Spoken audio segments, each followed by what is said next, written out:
오늘은 2024년 1월 10일 국방부 군사법원 폐지로 진행되는 서울 고등법원에서 군인 등 강제추행 재판 항소심 첫 기일을 마치고 나와서 그 소감을 간단히 공유하고자 영상을 촬영하였습니다.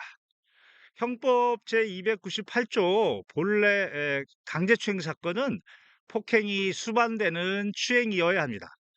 그러나 대부분 군사건은 폭행 행위는 없고 신체 접촉하는 추행 행위만 있는데, 그것이 기습적이고 성적 수치심을 야기할 중요 부위이기 때문에 그 처벌 범위를 국회 입법이 아닌 판사 해석으로 넓힌 것인데, 초기 각종 추행 행위에 대한 처벌 조항이 미흡하였을 때는 이해할 수 있으나, 지금은 다양한 입법이 정비된 상황에서 아직도 판사 해석으로 그 처벌 범위를 넓히고 있는 것은 대한민국 남성으로서 쉽게 받아들일 수 없는 상황입니다.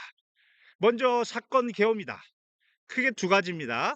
폭행 없이 피해자의 턱 이레를 만진 행위와 폭행 없이 지시봉으로 피해자의 허벅지 이레 찌른 행위입니다.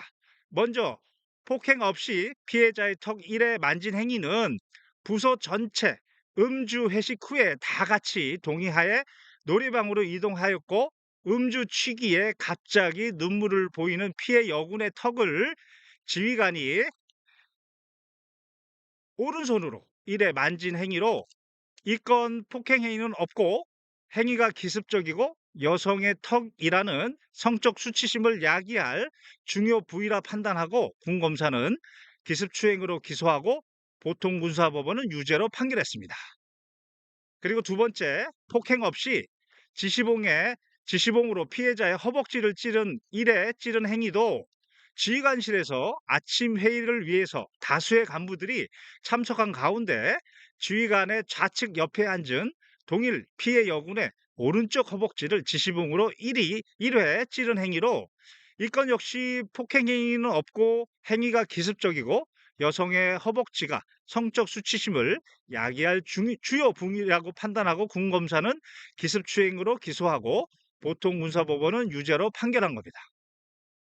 해당 지휘관이 일상생활 속에서 성적 차별 요소를 감지해내는 민감성, 성인지력이라 하죠. 성인지 감수성이라고 하고요. 그 부족은 변론으로 하고, 이 행위를 범죄로 처벌하기 위해서는 기습추행의 고의가 있어야 됩니다. 즉, 기습으로 행위한다는 고의, 추행한다는 고의가 인정되어야 하는 것입니다. 그에 관해서 우리 대법원의 판단 방법을 보면, 우리 대법원은 피고인이 고의를 부인할 경우에 마음속 고의 자체를 객관적으로 증명할 수는 없다고 합니다. 그래서 고의와 관련성이 있는 간접 사실 또는 정황 사실을 증명하는 방법이어야 하고, 구체적으로는 정상적인 경험치의 바탕을 두고 치밀한 관찰력이나 분석력으로 사실의 연결 상태를 합리적으로 판단해야 한다고 판시했습니다.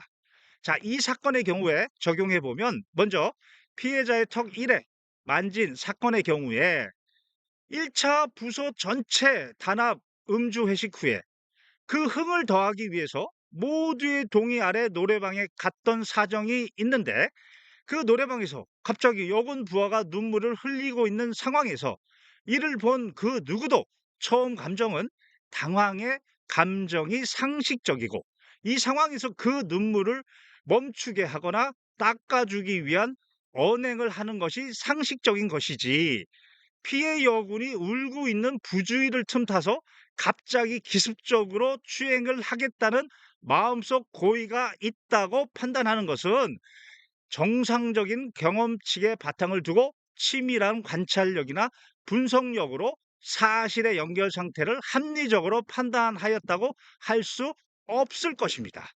또한 지시봉으로 피해자의 허벅지 1회 찌린 사건도 통상적으로 지휘관이 부하에게 지시봉으로 찌르는 행위는, 그것도 다른 부하들이 모두 있는 정상회의 간의 그러한 행위는 업무에 대한 지적 및 질책의 의미가 있고 공식 회의간의 손이 아닌 지시범으로 부하의 허벅지를 이래 찌른 행위를 피해 여군이 회의간에 지시에 집중하고 있는 부주의를 틈타서 갑자기 기습적으로 추행을 하겠다는 마음속 고의가 있다고 또한 역시 정상적인 경험치의 바탕을 두고 치밀한 관찰력이나 분석력으로 사실의 연결 상태를 합리적으로 판단했다고 할 수는 없을 것입니다.